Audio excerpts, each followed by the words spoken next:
Hi, everyone, and welcome back to Critical Reasoning. In this lecture video, we are going to be talking about one facet, you might say, of conformity, social cascades. So, social cascades in general really just look like this.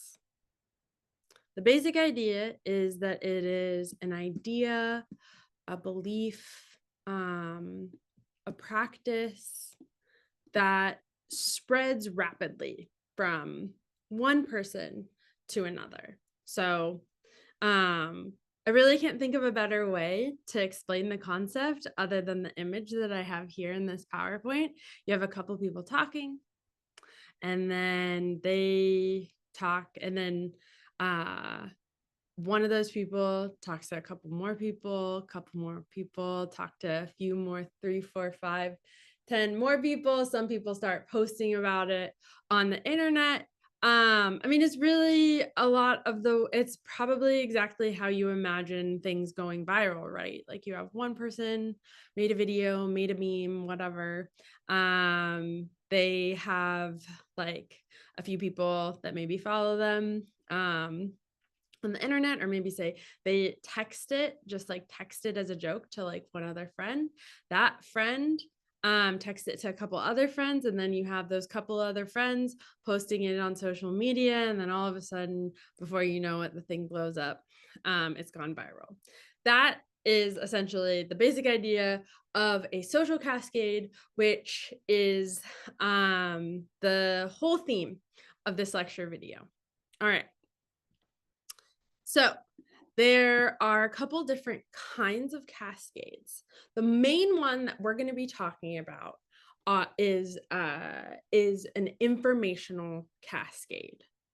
And I'll be talking at the end of the lecture a little bit more about this other type of cascade called the reputational cascade. But the main one that we want to focus on is this idea of an information cascade or an informational cascade.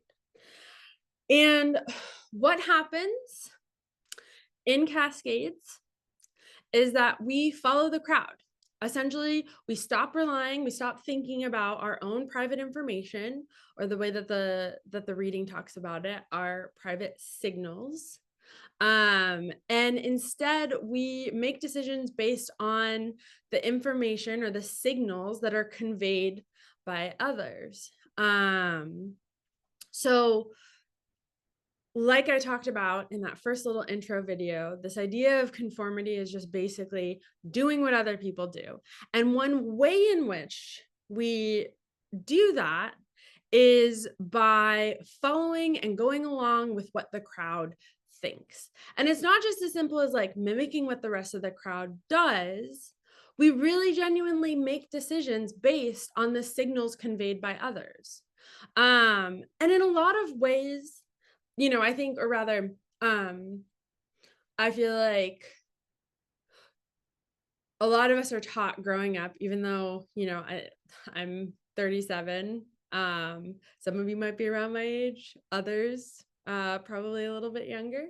But I think that it's still a pretty common thing for all of us growing up that we heard stuff like, it's important to think for yourself and stuff like this, right? Not going along with the group. Like, it's okay to be yourself. Like, these are things that kind of principles that we hear. Nonetheless, as we're going to talk about in just a second, we still go along with the crowd. We still base decisions on what we see other people doing a lot of the time. And that actually makes sense that we do that, because sometimes, not always, but sometimes it is the rational thing to do. Especially when we feel like our information is pretty limited, right? Like we don't, for instance, the experiment involving the sensory perception, right? Where people were put in that dark room and then there's just that pinpoint of light. They were told the light would move. They were supposed to guess how much it did. And they felt like, pretty at a loss for coming up with an answer, since any sort of sense of the light moving was an illusion to people. It was this optical illusion. So they didn't felt like that the information they had to sort of make those decisions just sort of like based off of this subjective experience that probably felt kind of weird being in that dark room, just having to stare at this little pinpoint of light for a while, right? And under those kinds of circumstances, we're not feeling super confident in the conclusions that we came to, or the judgments that we're making, or the beliefs that we have, or whatever, or don't feel like we really know enough about the situation to come to a good decision. It's rational for us to see a big group of people, or not even necessarily a big group of people, but a group of people, like more people than just ourselves, like 3, 4, 5 other people. If they are all saying like, okay, we think that the light actually moved 4 feet, right? We all 4 of us agree on that. You're not feeling confident about what you know. The fact that the chances are that 4 people putting their heads together, coming to kind of some kind of decision is based on perhaps better information that you have yourself. Them coming together, that general consensus sort of outweighs the amount of private limited information you feel you have. That gives you a pretty good reason, again, under certain circumstances, to go along with what the group is saying. You know, like 4 people putting their heads together is better than one. I think there's some saying like that, right? So important to bear in mind here is that when we participate in an information cascade, which is essentially we change our judgment or develop a judgment or opinion or belief based on what we see a group of other people saying. When we participate in that, we like go along with the group, and we're like, oh, like you can imagine like those 4 people saying, we think it moved 4 feet or whatever. And you're like initially standing there like, oh, did it like it moved maybe like a foot or 2 feet, right? And then you like listen to the other group, you're like, yeah, actually, no, I think that light moved 4 feet. Go along with the rest of the group. You have participated in a cascade, right? When we do that, though, it's important to remember that we are setting aside our own private information. Like that is not relevant any longer to the decision that we make. The decision, the belief, the action we take is solely based on what we see other people doing or what we see other people saying. In other words, the signals conveyed by the group.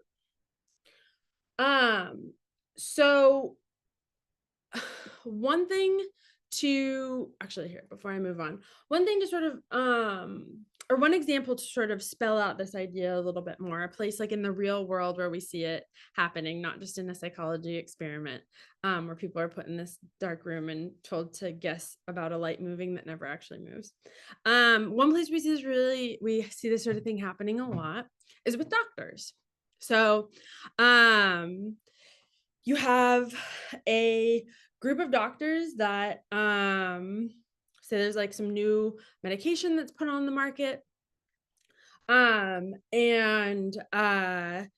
we can like imagine a scenario where you kind of have like a series of doctors, like a line of doctors waiting. They all have like they're gonna like submit like their whether or not they're gonna like prescribe this new medication to a patient of theirs. They're all like waiting in line to submit it, and they get to see what each doctor does ahead of them. And in general, given they're all experts, they're all doctors, they all went to medical school, they're gonna assume that the people ahead of them in line will prescribe the medication if they think it's a low risk. The essentially like the reward significantly outweighs the risk. Like there's not, any chance of dying or anything like this. And they assume that the doctors ahead of them will not prescribe the medication if they think there is a significant risk. For instance, like it could really lead to some downstream bad health consequences for a patient. Okay, so they're assuming that. That's the setup. And we can imagine the first doctor doesn't have he doesn't see or she doesn't see any of, anybody ahead of them. They're like the first one to go to decide whether or not to prescribe the information. Under those circumstances, you're probably gonna like sit there and be like, okay, is this a low risk or is this a high risk for me to prescribe this for a patient? And then you have the next doctor behind them that says, that gets to see it. Oh, sorry. And then the first doctor says, you know what? I've decided low enough risk. I'm going to prescribe this medication to my patient. The second doctor behind them sees that, like, goes, okay, well, I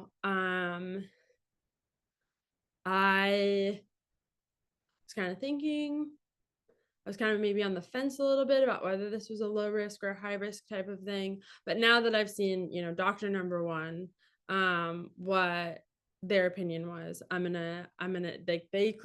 thought that it was a low risk thing. I'm on the fence. I'm going to go with doctor number one. I'm going to follow in their footsteps. And I too am going to prescribe this information or this medication. By the time you get to the third doctor, then this is, like, obviously doctors aren't waiting in line to like prescribe this kind of medication, and sort of reviewing what each doctor ahead of them does or anything like this. But I mean, this is really like kind of an abstract way to understand like how the decision-making process works, with doctors, like the way that just witnessing what other doctors do influences their opinions and ultimately what they do, whether or not they maybe prescribe a certain medication, right? So a cascade will happen if by the time you get to the third doctor goes, well, doctor number one clearly thought it was low risk because we're all weighing whether this is a high risk or a low risk type of medication. Doctor number two thought it was a low risk medication.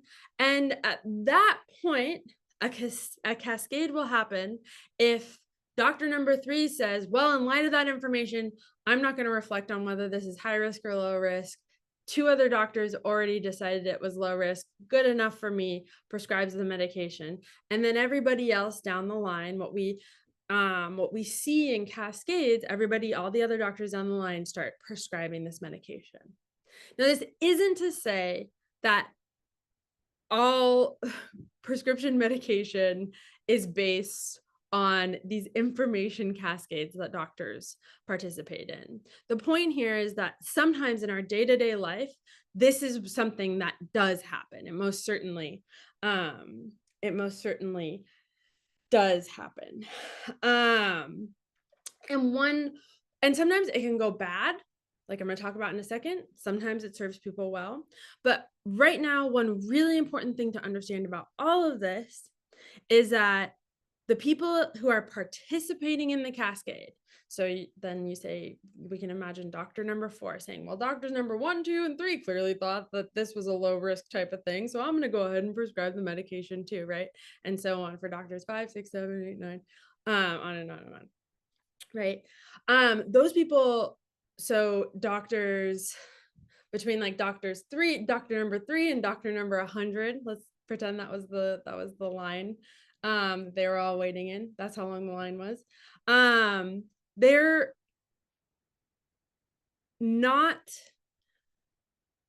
are assuming that all of these doctors ahead of them, for the most part, have considered whether this is a high risk or a low risk medication to prescribe. But in reality, when it comes to the actual hard evidence they have in their hands, right?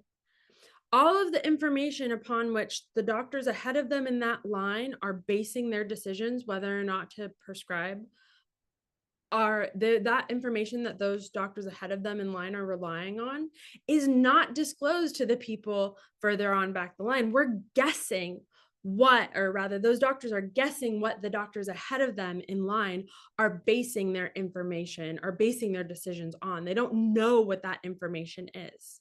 So that's to say, a really significant, important feature of informational cascades to remember is that even when it works out well, and we'll talk about that in a second, people still don't know why others in the group that are going along with everybody are going along with everyone.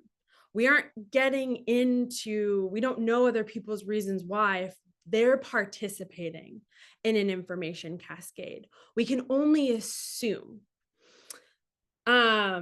So sometimes it definitely works out, especially when our private information is limited and the crowd gets it right.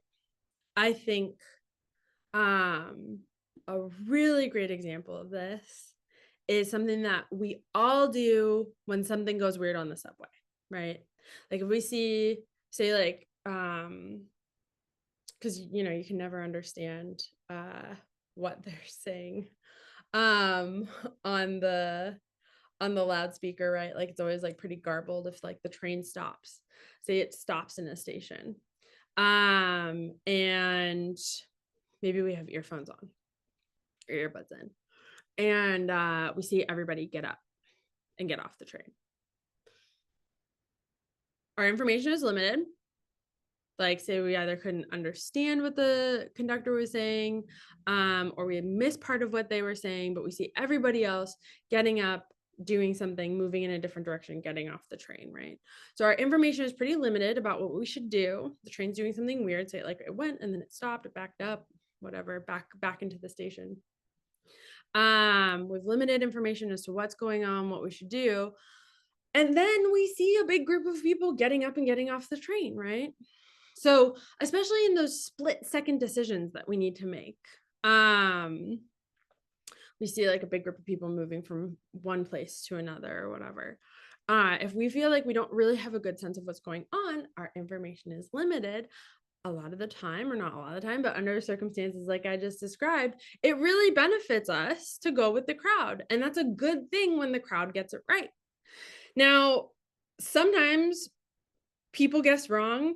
A little cascade happens when a couple people decide they're like, oh, I don't know what the conductor said, but I'm not messing around with this. I'm just go and wait for another train or something like that. And then people just follow along, and it turns out that it was just this like tiny little glitch. And that, you could just stay on the train. It was going to go to the next station. There was like really no problem, but still everybody got up because they saw a few people getting up. This like a information cascade essentially happened. Everybody gets off the train. They didn't need to, right? The crowd got it wrong. But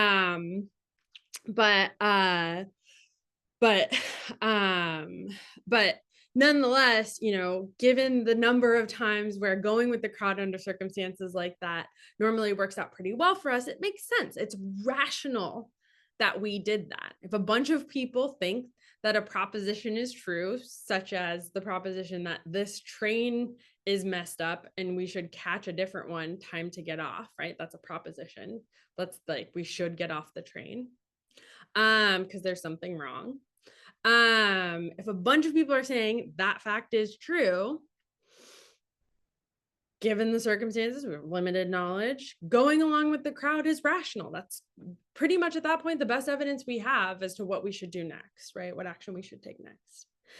This is also, information cascades are also things that we participate in when we're like buying something and based off of the ratings, right? So like anybody that buys stuff on Amazon, you're probably very familiar with, like the reviews on different like on different products and stuff like this. And bearing in mind that now like there's been a lot of like, there are unfortunately like growing numbers of like fake reviews and stuff like this, but I mean there's like different sites that you can go to still kind of like check in, see how much somebody how people are feeling about a certain product, and that can be really, really helpful when that thing that we're looking into buying is expensive, like a new phone or a laptop, right? Like seeing how other people's experiences were, what the kind of, how many stars does it have? Our information is limited. A bunch of people saying, this is a horrible laptop, don't get it, right? Like that can function as pretty good evidence that what they're saying is true. And then we can kind of cross that one off the list as to a new thing that we might buy. Same thing goes for when we're looking at Google reviews, or maybe even Yelp, which I feel like probably don't use that much anymore, but for like picking a restaurant, somewhere to eat, or going using some kind of like service, right? Like hair, nails, that sort of thing, like a new place that we're trying out, we have limited information. And if you got a lot of reviews saying like this is good or this is bad, that's kind of like our best bit of information. That's our strongest bit of information. A lot of people saying, coming to a consensus, agreeing on a thing. It's our best bit of information for thinking that it's true. And in all of these cases, importantly, once you participate in that cascade, it's not just a matter of buying that laptop or going to that restaurant and then sort of coming to your own opinion. What happens when you participate in an information cascade, you're like, oh, a bunch of people say it's true. Say you get that laptop, you actually really, really don't like it, but you still, or there's like things about it in the way back of your head, or a phone, or like a restaurant that you go to or whatever, there's things in the way back of your head. You're like, yeah, this feature kind of like sucks on it, or like it doesn't charge well, or there was like some stuff, the food tasted a little bit weird, but you're thinking about all of these other people that said like how great this product is, or how great this restaurant is, or how great this hairstylist was, whatever. And you end up leaving a review. Maybe you don't write anything about it, but you like put down 5 stars. You kind of set aside your own experiences and your own opinions and tell yourself, maybe in the way back of your head, yeah, I don't think I'm necessarily right. Like, yeah, I didn't really have a good experience, or I didn't really like the food, but also maybe I didn't really get the right thing on the menu, or like maybe I'm just weird. You feel some kind of perhaps like something that gives you reason to doubt that your opinion that like this product or this restaurant or this service like was not as great as everybody was saying, right? I think we probably do the same thing too, especially when we're like talking to our friends, say maybe about music or a TV show where we didn't like it so much, but like we see a bunch of other people saying, oh, well, it was so good, right? Like, oh, it's going to be not like Barbie's going to be nominated for an Oscar this year. And you go along and you're like, well, I didn't really like, that wasn't really my thing, but maybe that's just me. I'm just going to go along with the crowd and be like, yeah, that I thought it was pretty good, right? Like we definitely do things like that. And when the crowd gets it right, that's great. However, like I mentioned before, we don't know what the way that information cascades work is we really don't know what other people are basing their judgments on.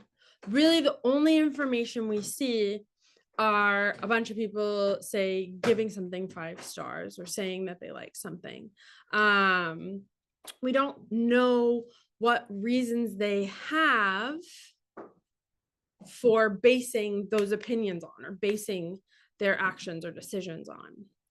And as a result, although cascades can work well for us, sometimes like the subway example, right? There is a serious risk for error because we don't know the reasons why, what's behind this major group consensus, right? Especially if this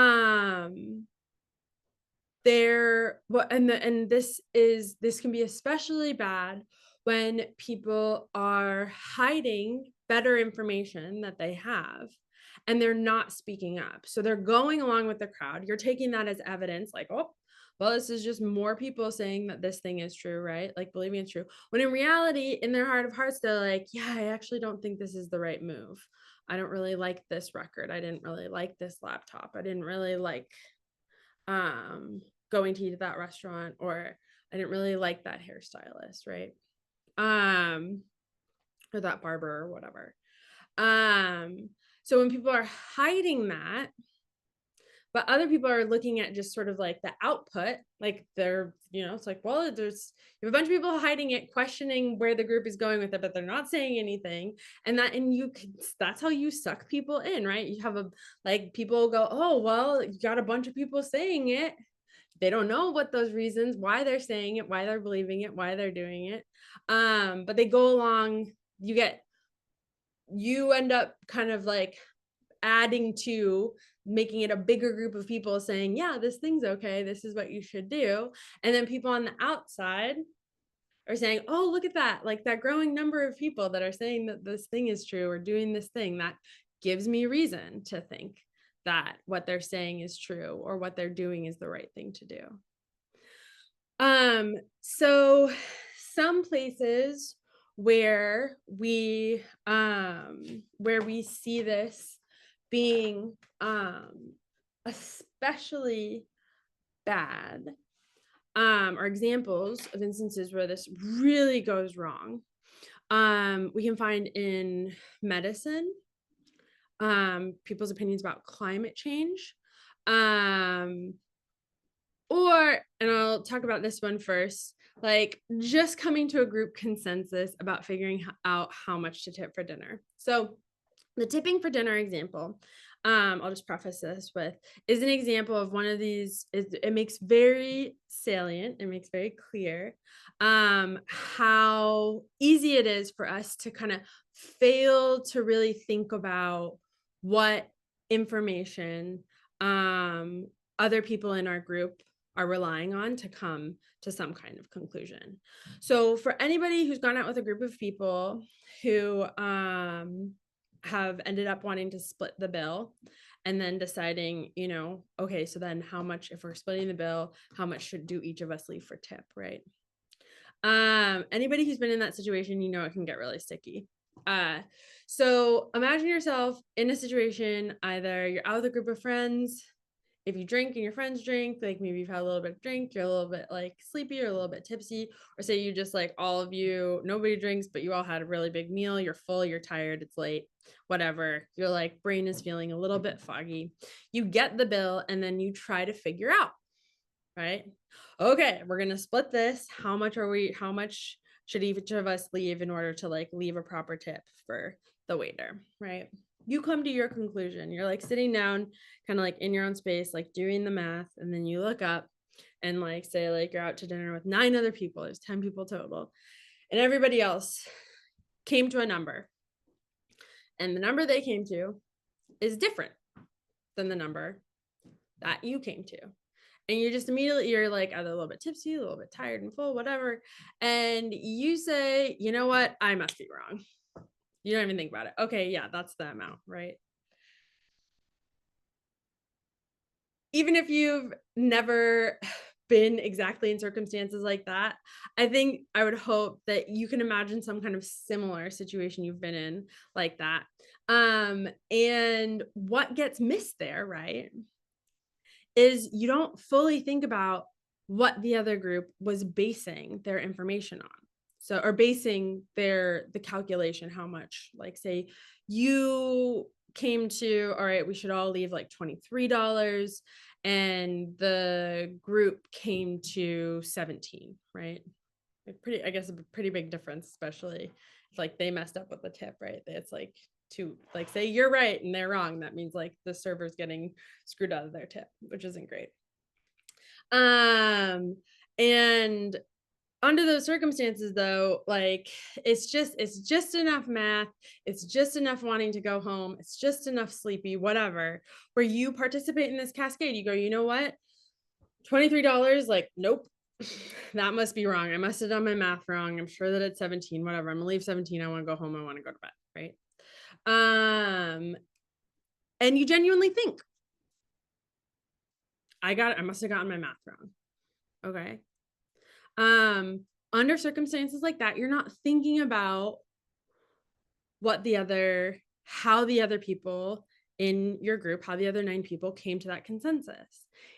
It could have been the case that while you were doing your math, they're all doing theirs, everybody's like kind of going slow, and there's just one person in that group of other 9 people that was like, oh yeah, I got it, it's actually this, right? You don't know. Like everybody else might have been a little bit skeptical, or somebody was like doing the math, like being like, oh, whoa, 17 sounds really low.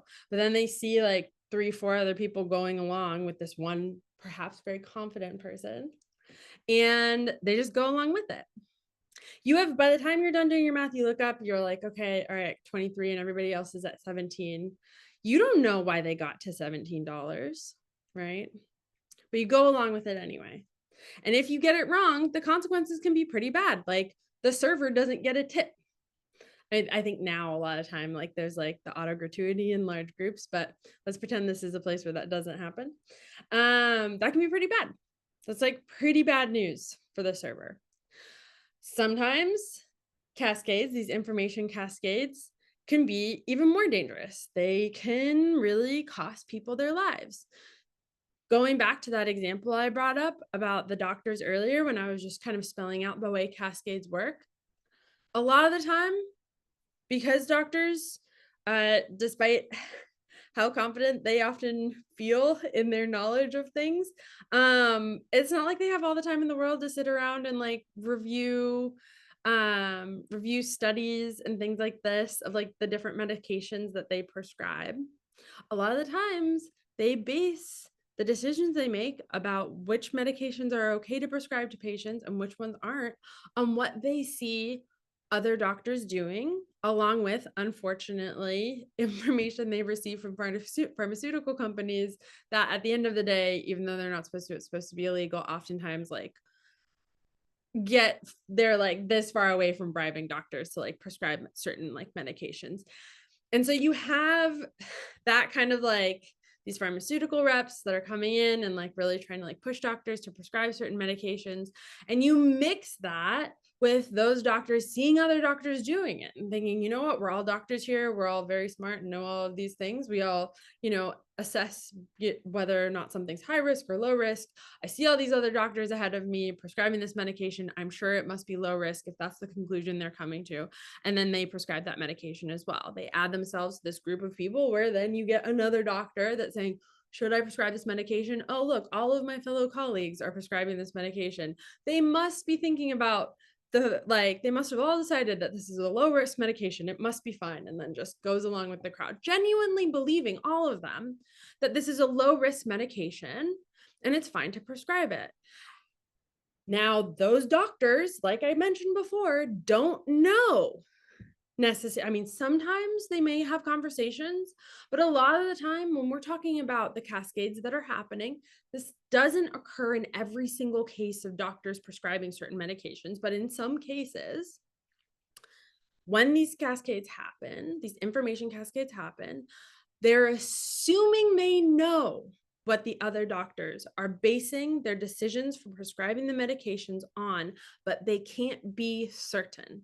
And so what they don't know is if maybe there's actually a lot of those doctors that initially thought, I don't know, maybe this is actually, I think there might be like some risk in this medication. Like it could really hurt people's, like it could, like there might be some risk it does to the digestive tract, or I kind of thought that there was the potential for this medication to be super addictive, but they see a bunch of other doctors prescribing the medication and they go, you know what, the risk I thought, probably not a super big deal, right? That can be, when they get it right, great. When they get it wrong, we can have disastrous effects such as the opioid epidemic that we have seen sort of unfolding over the past 10, 15 years ago. There was a point in time when you had pharmaceutical reps going into hospitals telling doctors, hey, this synthetic opioid is absolutely not addictive at all for patients. Vicodin, Oxycontin, not addictive for patients. Now, we can't expect doctors to be totally on top of every single new cutting edge technology and medication out there. However, we've known what opiates are for a very long time.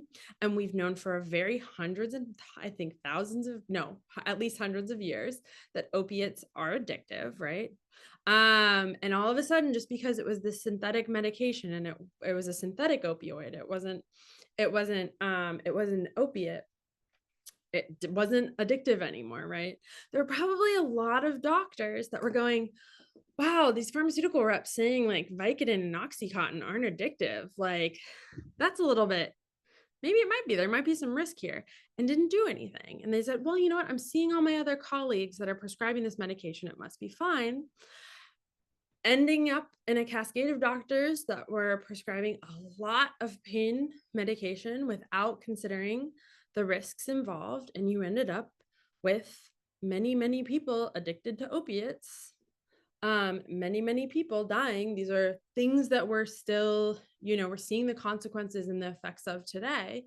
And it went very badly, right? Because those doctors who are participating in that information cascade, coming to this conclusion, well, Vicodin must not be addictive. It must be totally fine for me to prescribe a lot of this to different patients, right? Because they weren't thinking about, well, I'm just basing this off of my assumption that all these doctors are worried about the risk involved here and have deemed it low risk, versus what was actually happening is a lot of people were probably pretty skeptical, but just didn't speak up and say anything, right? They weren't, doctors that were participating in the information cascade were not considering, hey, there might be other people out there that are actually sharing these same concerns I have. And as a result, ended up really doing something that was very, again, to this day, like horrible for our society. Hundreds of thousands of people have died as a result, right? Another really serious place where we see like these information cascades going poorly is in discussions about things like climate change. I think also like vaccine information, where people have some friends or some people that they follow on social media that draw the wrong conclusion, that don't base their opinions on good information.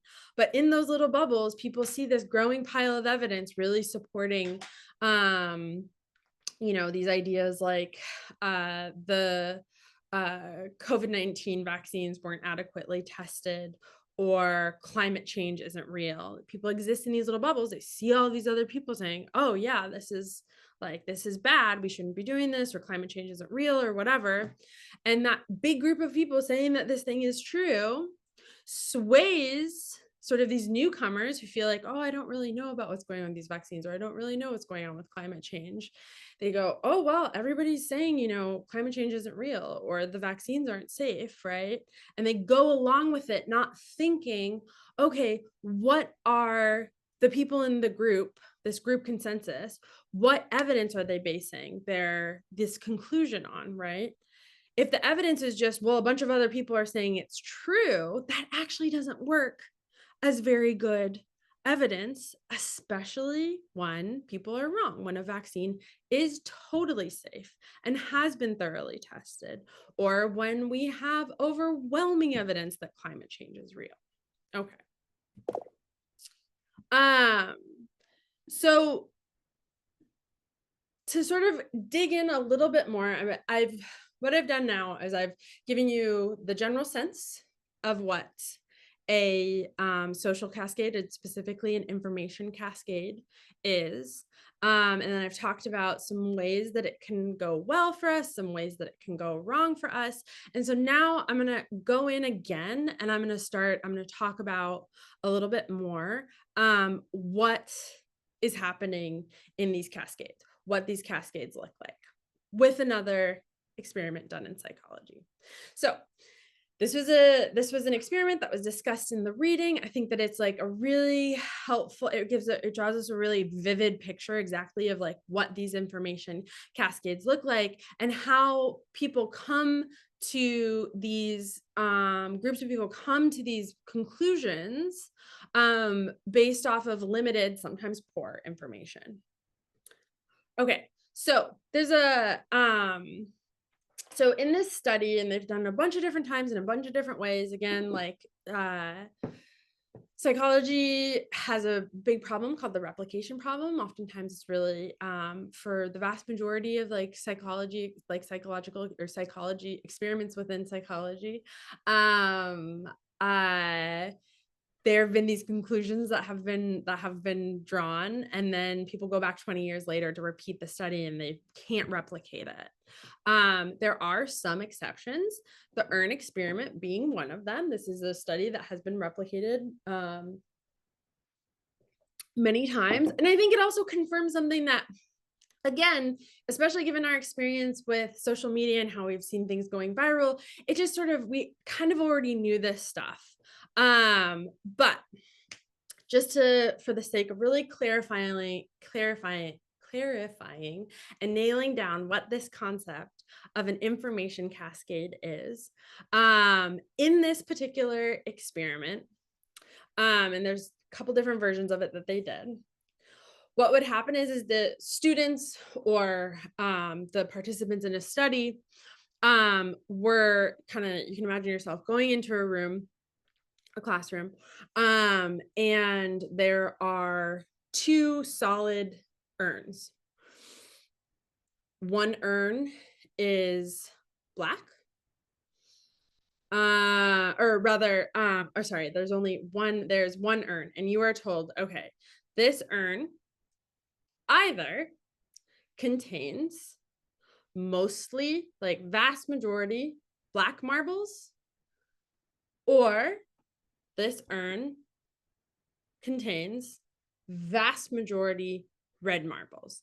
And your job is going to be to guess which one you think it is, whether you think it's the urn that is mostly black marbles or the urn you think is mostly red marbles.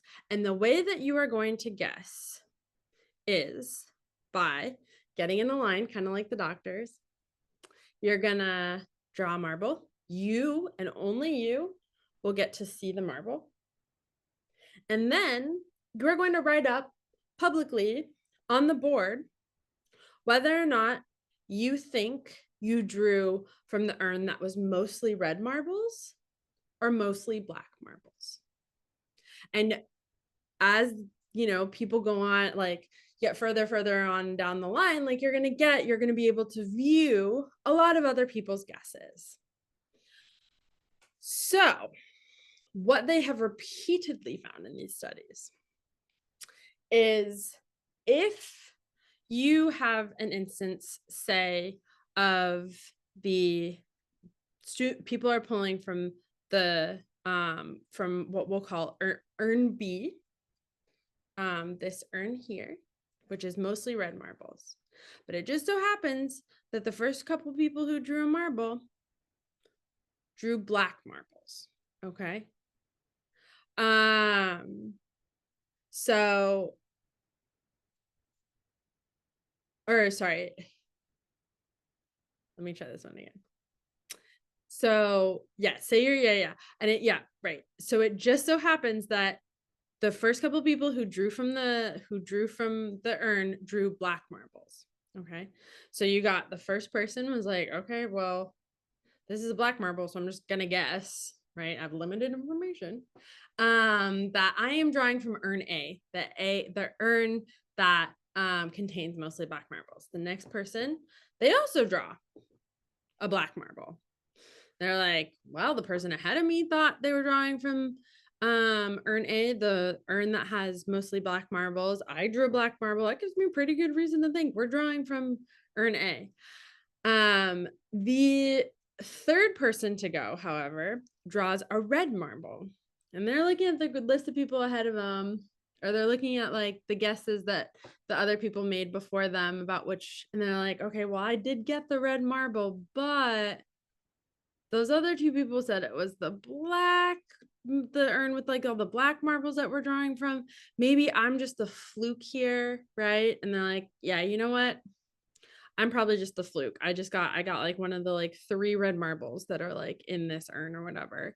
I'm just gonna guess anyway. I'm gonna go along with the other 2 people and say that I think that I'm drawing from the black urn. They're thinking about it and they genuinely believe like this was a fluke.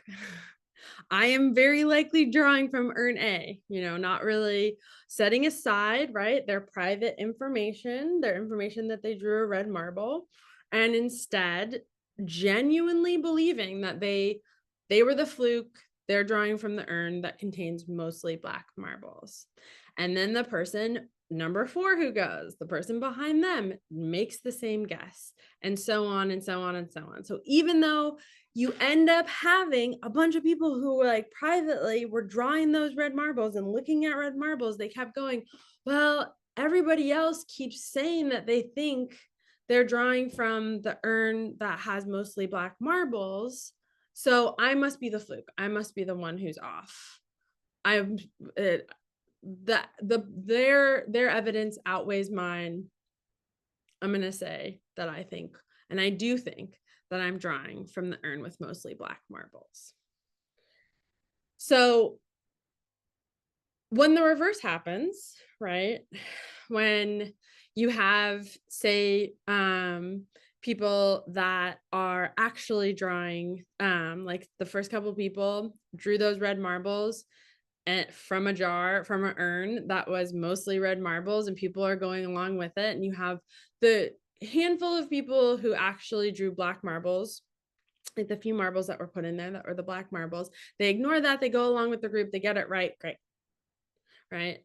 But this latter group in the experiment that I described, or rather the former group, the first group that I talked about, the one where people think that they're drawing from urn A when they're in reality drawing from urn B, they got it wrong.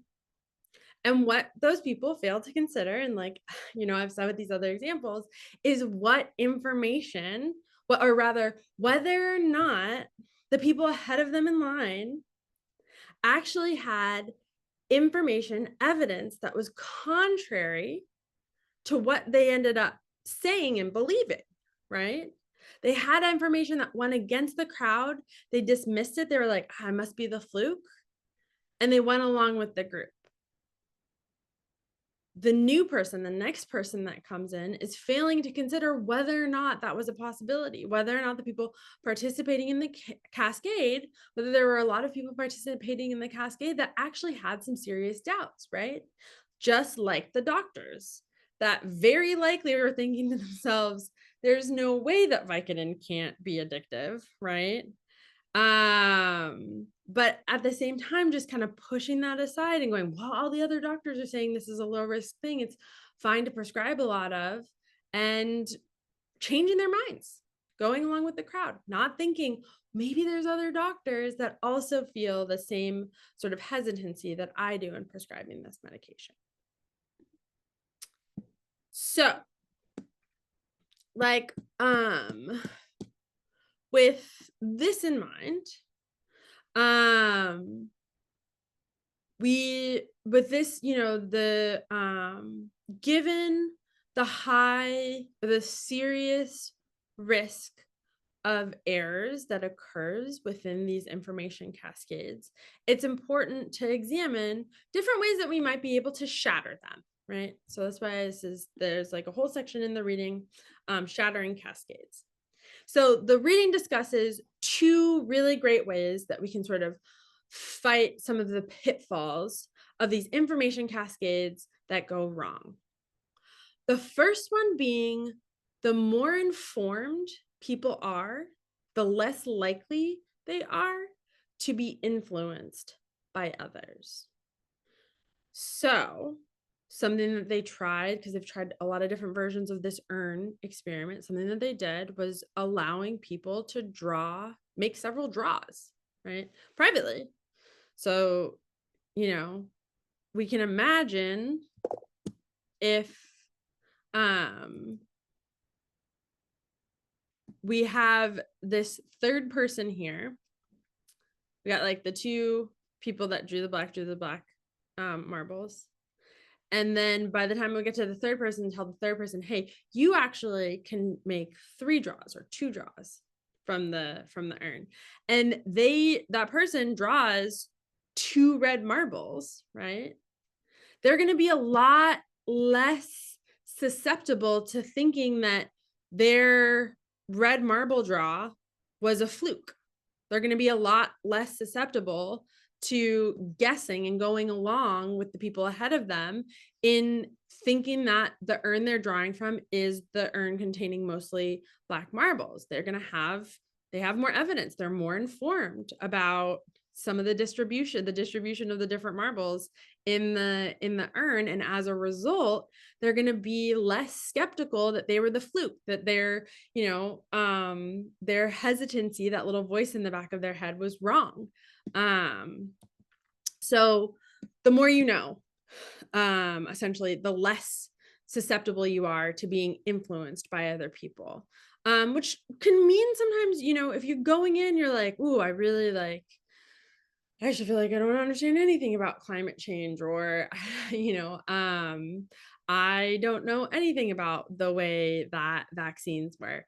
And this is important, by seeking out, the right kinds of sources, like good expert sources, and informing yourself more, right? That can really make you less susceptible to sort of going along with the crowd, just like in those moments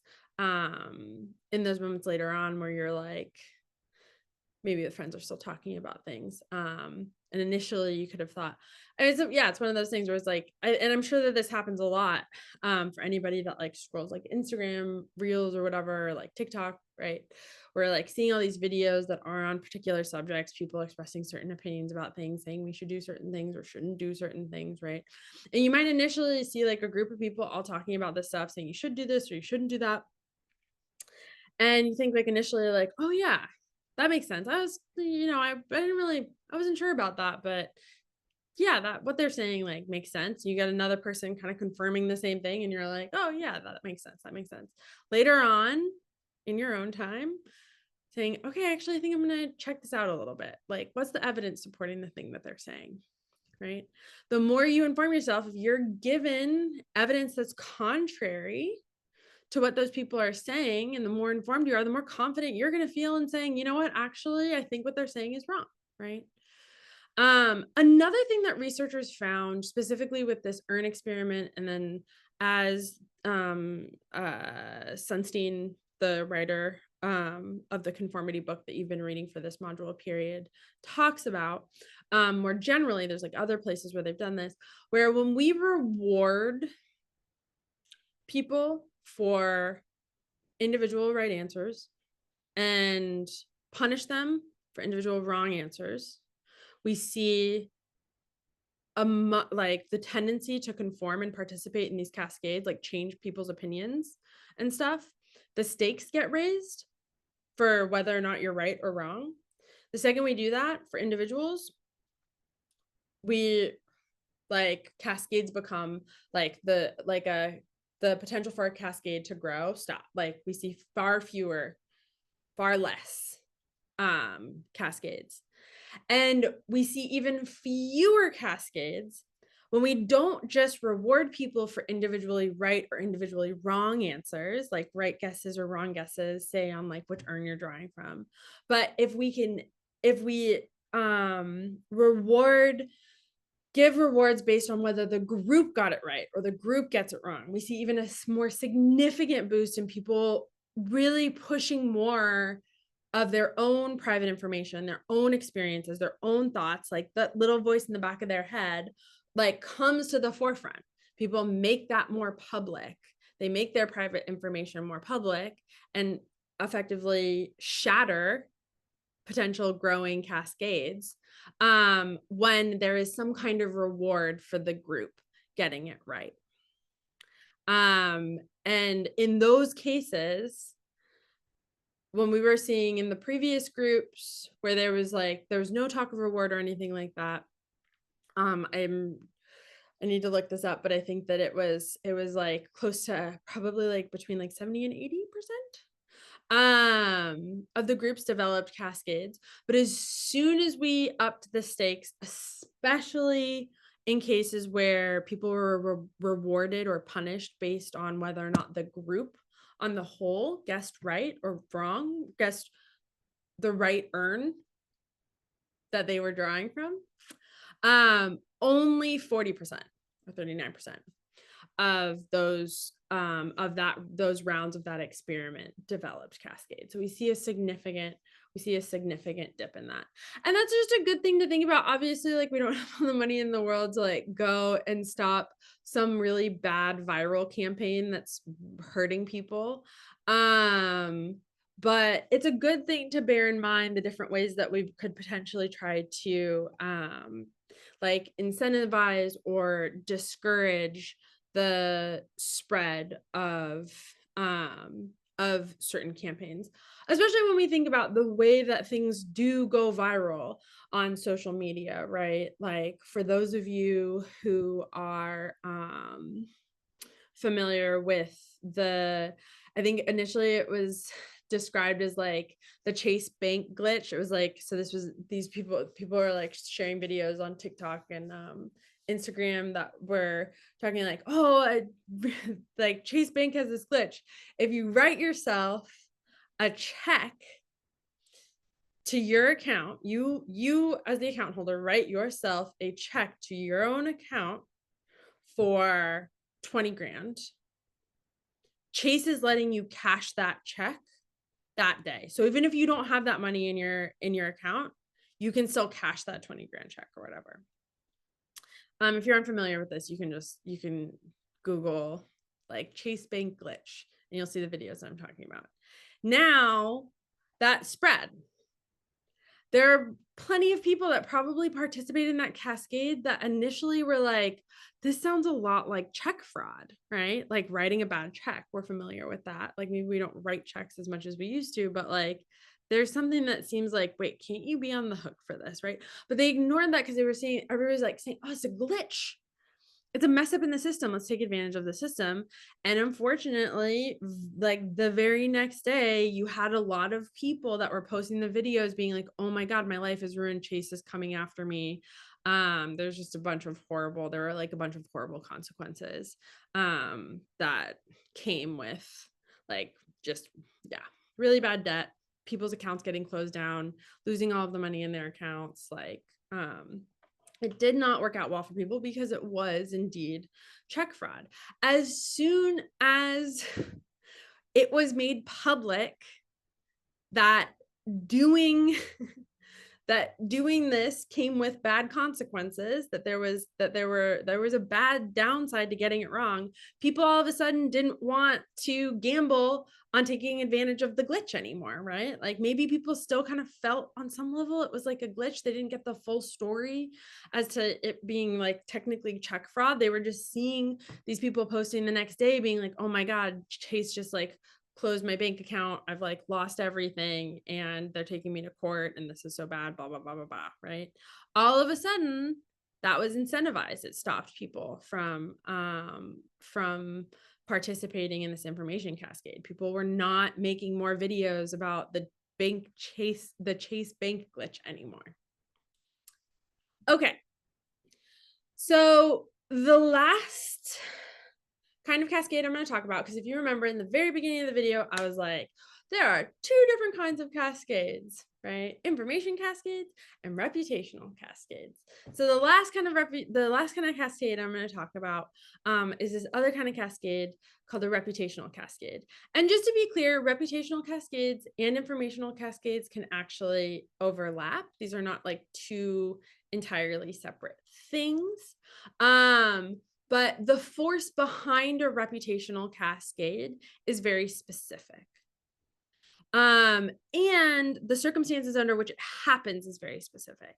So if you remember in information cascades, sometimes, perhaps not always, but sometimes or a lot of the time, people's information is limited, right? Like I was talking about with the subway example, you had the headphones on or like, you can never hear what they say over the loudspeaker anyway, whatever. You see a bunch of people getting off the train. You're like, what's going on, right? Your information is limited. That never happens in a reputational cascade.